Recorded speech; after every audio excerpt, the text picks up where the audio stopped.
আসসালামাইকুম, hello everyone. একটা recipe নিয়ে আসলাম। দুইটা ডিম নিয়ে আলু, নতুন আলু দেখতে পাচ্ছেন, লাল লাল আলু দিয়ে এই রেসিপিটা করা হবে। খেতে দুর্দান্ত মজার। রুটি দিয়ে বলেন, পরোটা দিয়ে বলেন, পোলাও দিয়ে বলেন, সব কিছু দিয়ে এই রেসিপি খাওয়া যাবে। আমি আলুগুলো ছোট ছোট করে কেটে নিয়েছি, দেখতে পাচ্ছেন। ডিম দুইটা ভেজে রান্না করা হবে। খেতে কিন্তু খুবই ভালো লাগবে।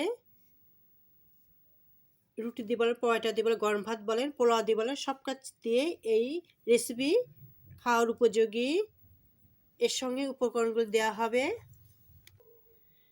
হবে জিরা বাটা 1 চামচ, 1 চামচ আদা বাটা, 1 চামচ পেঁয়াজ বাটা, 1 চামচ রসুন বাটা, লিটার চামচে 1 চামচ মরিচের গুঁড়া, হাফ চামচ ধনের গুঁড়া, হাফ চামচ কম হলুদের গুঁড়া, স্বাদ মতো লবণ দেওয়া হবে। ধনেপাতা কুচি, পেঁয়াজ কুচি আছে, রসুন কুচি আছে, দেখতে পাচ্ছেন। তারপর পেঁয়াজের ফুলকি দিয়ে রেসিপিটা করা হয়েছে, খেতে আরও মজা লাগবে।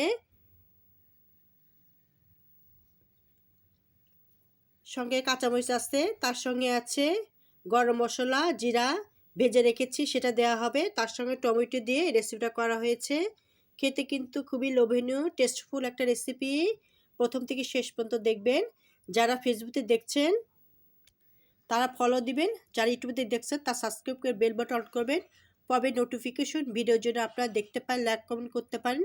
আপনাদের কাছে আন্তরিক শুভেচ্ছা ভালোবাসা রইল। আমি ডিমটা ভেজে নেব। ডিমের ভিতরে সামান্য হলুদ, মরিচের গুঁড়া, ধনে পাতা, লবণ, হলুদ মেখে ডিমটা ভাজা হবে। ভেজে নেব, দুটা ডিম একসাথে করে ভেজে নেব। সবই তো কড়াই দিয়েছি, দুটা ডিম ভেজে নেব। ডিম দিয়ে দিচ্ছি, এপাশ উপর উল্টে ভাজিয়ে নেব।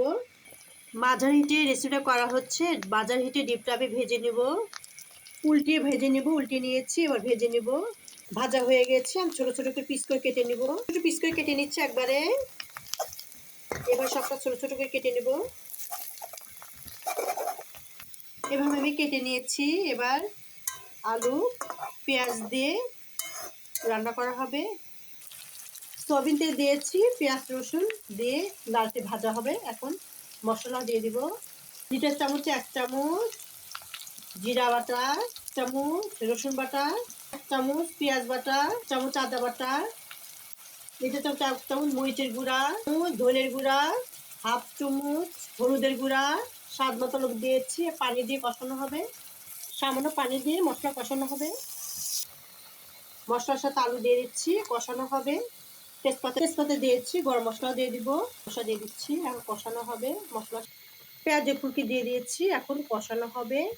সামান্য পানি দিয়ে মশলার সাথে একসাথে কষিয়ে নিব। খেতে কিন্তু দুর্দান্ত মজা লাগবে, টেস্টফুল হবে। কাঁচা স্মেল গন্ধ দূর হবে। খেতে অনেক লোভনীয়, টেস্টফুল। আমি সামান্য পানি দিয়ে কষিয়ে নিব। টমেটো দিয়ে দিব, মরিচ কুচি দিয়ে দিব, ধনেপাতা কুচি দিয়ে দিব, ডিমটা দিয়ে দিচ্ছি। জিরা গরম মশলা ভেজে রেখেছি, সেটা দিয়ে দিব। খেতে আরও ভালো লাগে, সুন্দর স্মেল গন্ধ আসবে, আরও টেস্টফুল হবে। রেসিপিটা কেমন লেগেছে?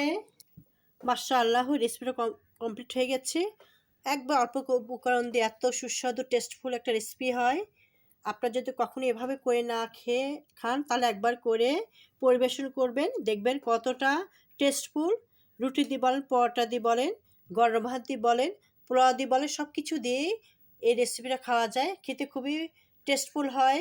রেসিপিটা যদি ভালো লেগে থাকে, যারা ফেসবুকে দেখছেন তারা ফলো দিবেন, যারা ইউটিউবে দেখছেন সাবস্ক্রাইব করে বেল বাটন অন করবেন। পরে নোটিফিকেশন ভিডিও যদি আপনারা দেখতে পারেন, লাইক কমেন্ট করতে পারেন। আপনাদের কাছে আন্তরিক শুভেচ্ছা ভালোবাসা রইল। আল্লাহ হাফেজ।